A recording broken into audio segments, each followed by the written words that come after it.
Ever since I first read Jujutsu Kaisen last year, it has become one of my favorite manga ever. And in that short time, I've read it half a dozen times and written countless scripts and even filmed an entire video series about it. But I ended up scrapping them just because I didn't feel they did the series justice. And if I'm being honest, I really don't think this one will either, but I'm going to try anyway. Uh, I just need to get my thoughts about the series out there. But just a warning, I will be spoiling basically the entire manga. And if you're an anime only or haven't caught up yet, just don't continue. Please read the series or just wait for it to be animated. Like, please, I do recommend just experiencing it for yourself. To me, Jujutsu Kaisen is completely flawless.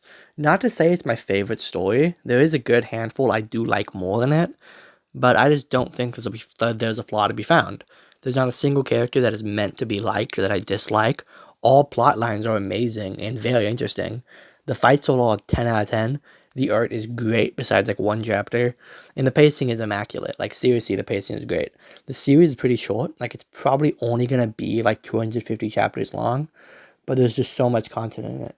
Everything feels totally fleshed out and nothing is rushed. There were all so many great stories being told in such a short amount of time. It's a big part of what makes the series so rereadable. If the pacing wasn't as good, I really wouldn't be able to read it like 6 times in a year. It feels like a 700 chapter epic like Bleach, but perfectly cut into like half the chapters. Speaking of Bleach though, the series just oozes Bleach vibes, which is great for a Bleach fan like me. The author so clearly loves that series, and in my opinion, it improves Jujutsu Kaisen a lot. Tite Kubo, the author of Bleach, is very vague. Bleach is a very deep series. It has tons of symbolism, foreshadowing, philosophy, but it is never shoved in your face. You can read or watch Bleach without ever even scratching the surface of the story. There's even some important stuff that just literally isn't explained in the series, but Kubo did think of it. There's even like poetry at the beginning of every volume explaining various things in a very vague way. Obviously, it's poetry. It's a strange approach to storytelling. It means some of the best content likely won't be realized by casual readers. To be honest, Kubo's kind of pretentious, though. Like, I love it. It's great. But it is pretentious. In Jujutsu Kaisen has all the pretentiousness of Bleach. But unlike Bleach, Jujutsu Kaisen revels in it. It shoves it in your face. It has something to say, and it wants you to know. It will make sure you understand what it's trying to say.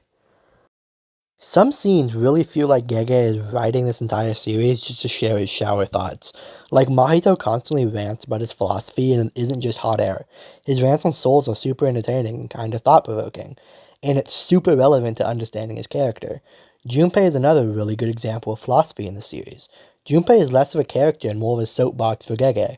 Pretty much all of his screen time is about making sure the audience understands the philosophies of Mahito and Itadori by explaining, questioning, and challenging them.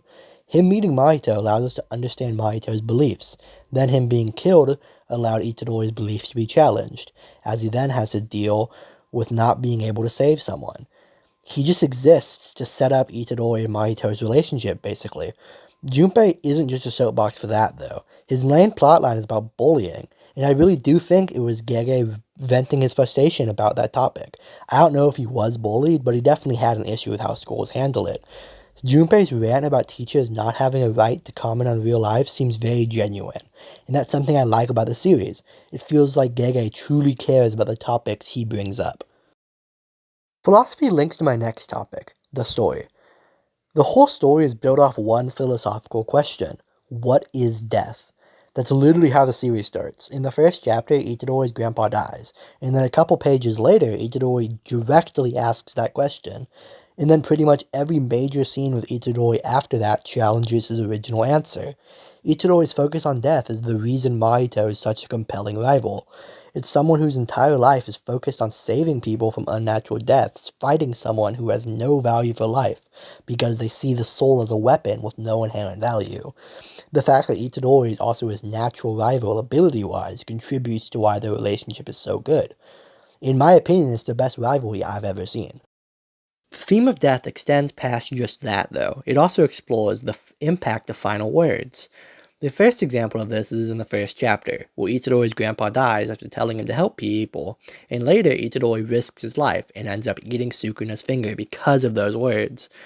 This decision would literally kill him later, and it made it so his life has a time limit due to getting a suspended execution. It would also cause hundreds of innocent deaths later on. Itadori even refers to those last words as a curse.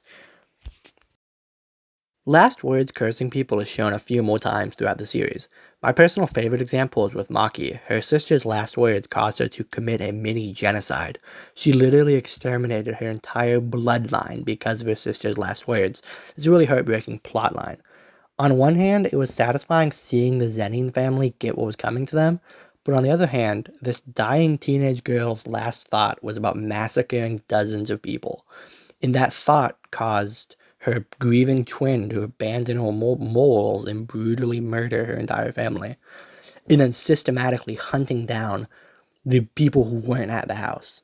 It was a really impactful moment, and it really does recontextualize Maki's earlier scenes, and all of this came because of final words. The thematic focus isn't the only thing that sets the story apart, though. Satoru Gojo is the other biggest contributor. Gojo is one of the most interesting plot devices I've seen. Gojo is the strongest, by a lot. So the main conflict of the first 150 chapters revolves around sealing him. Then once that's done, the hero's goal becomes freeing him. So he's basically a living MacGuffin, which is strange because Itadori seems like he would be the focus, but he's really just a side goal. Only one villain really cares about the demon inside of him. It's a pretty interesting role for a character, but it's not unheard of. My hero does a similar thing with All Might, but in my opinion, Gojo does it better. If only because it never abandons the gimmick, and he goes a lot further with it. Gojo changed the entire world by just being born, and then as he grew up, he became literally impossible to beat. So even the super strong main villain couldn't beat him, and had to do a super convoluted plan to beat him without actually fighting him. It is heavily foreshadowed that the main characters would at least be equal with him, and that's fine. The fact he stayed the undeniably strongest character for 200 plus chapters is cool enough. I also like how Gojo wasn't fully handed his strength. He was destined to be super strong, but he did actually have to train super hard to get to where he is. I don't want to just boil his appeal down to being strong. He's actually a well-developed character and he's very entertaining, but I just don't want this video to be longer than it already is, so I'm just going to leave it at that. Everybody knows how good Gojo is. But speaking of characters, they're amazing. The main character, Itadori, is great. He goes through a lot of really tough stuff and develops constantly. He's very upbeat, but he's very intimidating when he needs to be. I also love how he takes responsibility for all of his actions. I don't blame him for the things Sukuna did, but the fact that he blames himself without hesitation is super endearing. I think it makes him very easy to root for. I think that's the main reason every reader wants him to have a happy ending. He's just a good guy who gets tormented by himself and others. Of course, people would be drawn to him. Fushiguro is another really great character. I particularly like how he tries to sacrifice himself, in every fight. Like any fight where he's outclassed, he actively tries to kill himself to kill the enemy. It says a lot about him as a person. I also love how much he cares about his sister, like how when Gojo explains the Zenin family to him, he literally doesn't care about what Gojo's saying, he just asks whether or not she will be happy there. It's super endearing. Maki is another great character. I like her at first, she's really just motivated by spite. Like she is just a sorcerer to prove to her family that she's better than them. It's not super deep, but it makes her likable. At first, she really just had the Rock Lee appeal. She's a good person, dealt a bad hand, working hard to achieve her goals. But then with the death of Mai, she totally changes. She just becomes a cold-blooded killer that wants to eradicate her bloodline. And as of now, we have no clue how she will interact with non-Zeni family members. But I don't think someone who did something like what she did can exist without fundamentally changing how they interact with other people. Especially how she will interact with Itadori. Itadori is a very big, value of life, and obviously Maki killed dozens of people. The villains are amazing too. Geto is probably my favorite. He's weirdly empathetic. I totally understand why he's doing what he's doing, and I can't really blame him for doing it. Obviously he's evil and I don't support his actions, but Gege made his POV make a lot of sense. Humans cause curses just by existing. Geto has to risk his life and eat curses to help them. As he describes it, it's an endless marathon, one that has no reward, and all it does is make him suffer and he just kills his people. But if he exterminated humans, then the sorcerers would live way better lives. The marathon would end, and his people would stop dying pointlessly. I don't think he went about it the right way, but his end goal is good. He just wants to help protect other sorcerers. Sukuna's another really good villain. I like how he just is not empathetic at all. He's just an asshole, but he isn't one note. I really love that scene where he comforts Jogo after murdering him. His relationship with Itadori is also really great too. It makes him super hateable, but in a way where you want to see more of him. Jogo is great too. I don't think he's as good as Geto or Sukuna, but I like how he actually has an end goal. Hanami is good for this too. They're like the only two curses with an actual tangible goal. I just prefer Jogo. Him wanting to be human is like really sad, while also allowing him to do really villainous shit for actual purpose. Mahito is really good too. He doesn't have a goal, but that's not really his point. But I already talked about him, so I'll leave it there. Okay, so now to the interesting stuff. The power system. It is so cool. It's my favorite power system in any story. And that's basically just because of the domains. The concept of expanding your ability to encompass an entire room immediately sold me on its own. Then learning that they're basically just a win button made it cooler. And after reading the entire series, I fell even further in love with them. All fights with them are genius. Most authors would need to make up some total bullshit to stop characters from immediately dying to them, or they'd have characters with them not use them for no reason. But every time someone survives a domain, it makes total sense. And every time a domain is used, it's used to its fullest potential in the situation it's used in. Gege just comes up with interesting and unique ways for people to survive and beat them. It makes for super cool fights. But that's only one part of the power system, and it's even rarely the focus. The rest of the power system is also great. I think Gege managed to strike a perfect balance between super complex JoJo/Hunter x Hunter-esque abilities and pretty simple normal shonen fights. No technique needs paragraphs to explain, and none are ultra situational like a lot of stands. But a lot are also very deep and lend themselves well to just very strategic fights. I love Hunter x Hunter, and one of the main reasons is the focus on psychologies of the characters. But my god, that series is tough to read sometimes. It's just paragraphs on paragraphs of exposition, which is fine. I'm glad it's like that. But Jujutsu Kaisen managed to have a very big focus on strategy, complex abilities, and thought process of characters, while having great pacing and very high action fights. It's super entertaining. I think a very good example of a very strategic fight that keeps the action high is when Itadori fights Okotsu. It's only 2 chapters long, but there are a lot of really good strategic moments. Like, Itadori immediately realizes he's outclassed, so he jumps behind a car to block Okotsu's attack. Then he punches the car forward to attack Okotsu. Then he realizes he needs to run inside. So, Yuta grabs the car and throws it at him. And then he's like, oh my god, this dude's super strong. I cannot block his attack. So he jumps inside of a jeep where he finds a knife. Okotsu thinks it's a cursed weapon, so he hesitates to attack, but then realizes that it's a survival knife and reasons that he grabbed it from the jeep, since someone with a 4-wheel drive car would likely to own a knife and keep it in the car. So he attacks him. It's only a few pages long, but there's so much strategy and insight into the characters. It sort of reminds me of the final Naruto vs. Sasuke fight in that way, where it's very strategic and the characters are making very deliberate movements that make sense in a fight.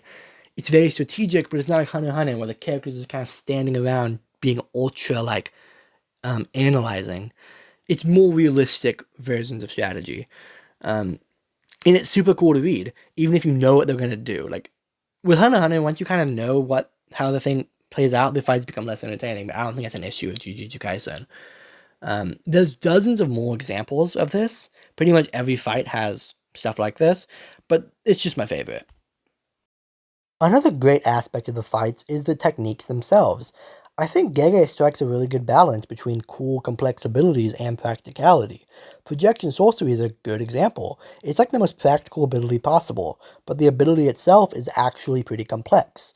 Like, the user does not just move 24 times in 1 second. They actually have to decide their 24 movements beforehand. And they can't just move however they want. They get punished if they break the laws of physics too much. The 10 shadow technique is a another pretty good example. Combat-wise, it's very simple. He just summons animals to fight for him.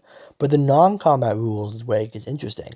The whole method of fighting the shadows, then acquiring the shadows he beats, and then being able to fuse the shadows. He's also able to store the things in the shadows. It all adds a very big layer of complexity to the ability. And even though they don't all have a direct impact on combat, Gege always finds fun ways to implement them into fights. And I really can't talk about the fights without mentioning the binding vows. Everyone loves the concept in Hunter x Hunter, and Jujutsu Kaisen just expands on that and then uses it more. I can't really say much. Everybody loves them. They're awesome. The culmination of everything I'm talking about is the Shibuya arc. It has amazing strategic fights with interesting abilities and interesting characters. It has tons of thought-provoking moments, the stakes are raised, and most importantly, it is super emotional and develops the characters. The scene where Itadori breaks down after realizing what Sukuna did is just perfect. The way he cries and begs to die, but then just stops, and there's a shot of each of his eyes. And just he says he needs to fight, perfectly shows his development and headspace at the time. And then literally immediately after, he fights the toughest fight of his life and loses two of his best friends. And the best part is, I'm not sure that's the best part of the arc. It comes directly after Sukuna's rampage, and that was great. It humanized Jogo and Sukuna while not taking away from them being villains, and it's an amazing fight. Gojo's fight was also amazing. Shibuya does everything perfectly.